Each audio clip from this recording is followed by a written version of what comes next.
If you enjoyed this video, be sure to hit that sub button for more amazing content. Now, let's jump straight into the video.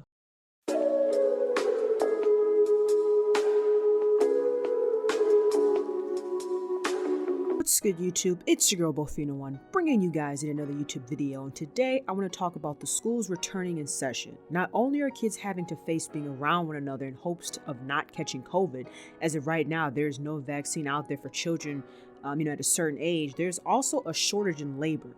As many of you have heard for quite some time, due to the extra unemployment benefits, well, now it is affecting the schools, as many students and parents rely on their kids to be bused into the classroom. As of right now in the city of Chicago, the bus drive shortage leaves 2,100 Chicago public school kids with no way of getting to school, and districts are offering cash for rides now.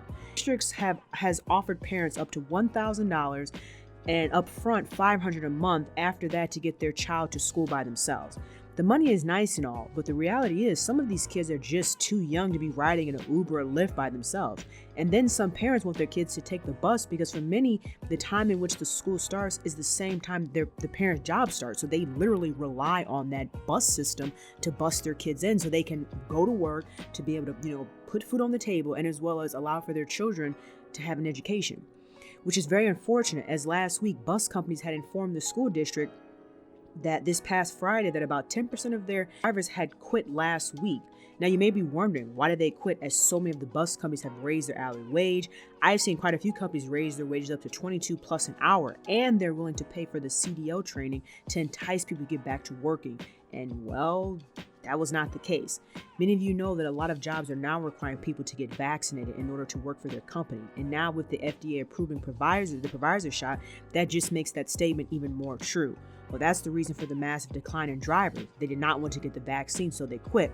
But you also have to understand, I think the people that also applied for the position have to understand, you're around. So for the most part, at least where I live, and it's probably like that other places, typically kindergarten through 8th grade is the bus system. But in high school, you have the regular CTA. You don't actually have a bus system like you have a bus driver for a school, right? And that's because, kids are under the age of 12. Well, once you become 12, you're legally able to be at home by yourself, meaning you can walk home, let yourself in, all that stuff. So that's why that stuff is not necessarily used as much as children, they get older. So CPS spokeswoman Emily Bolton says, in quotes, "We are sad and extremely frustrated by the situation. We express our sincerest apologies to the impacted families for the inconvenience this has caused, especially with such short notice." Close quotes.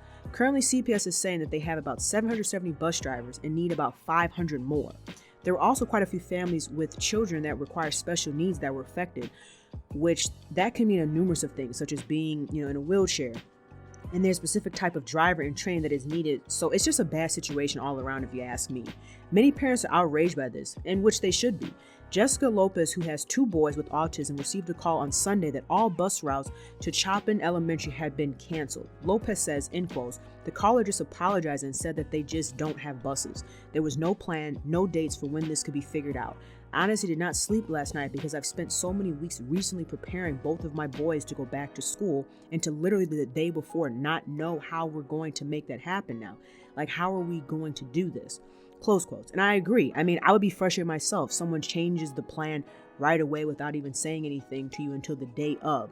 Does seem a bit dramatic and just not thinking about other people's feelings. But I'd love to know your guys' thoughts about this down below in the comment section.